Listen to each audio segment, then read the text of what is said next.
So here we have the Mini 5-door hatchback automatic on a 70 plate. I'm going to start off by showing you inside the boot, and then we'll hop in and run through some controls on the inside from there. As you can see, we have plenty of boot space in this car, along with that 60/40 split folding rear seat should you wish to increase it even further, and this tray section which folds and then stores behind those seats to give you even more space again.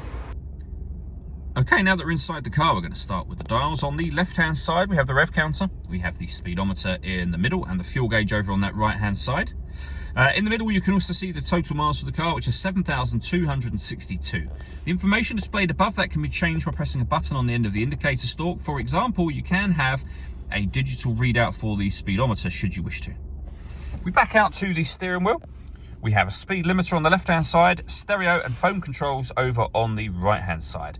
And then in the center, the stereo itself. So this is where you will pair your phone, for example, under the communication heading. And then you go down to manage mobile devices and you can pair it from there. All the movement that I'm making on the screen is all being done using this dial just here, and the buttons that surround it as well. But you can go back to the main menu, which is what we're on at the moment, and then the dial will do virtually everything. So for example, we can enter the music menu from there. We can scroll down for our radio, which is DAB and FM, as you can see.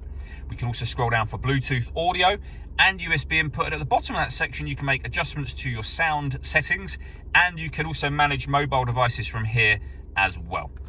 We have the main volume for the stereo. Working our way down, we then have dual zone climate control. So you can adjust the passenger temperature, the driver temperature. You can increase or decrease the fan speed from here. You can turn your air conditioning off, back on again, or hit auto and the car will maintain the temperature you've asked for you.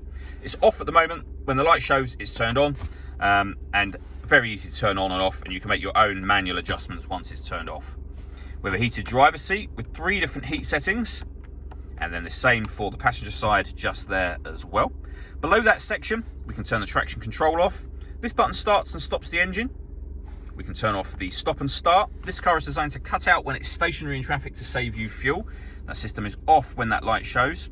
And you can turn the parking sensors on and off from here as well.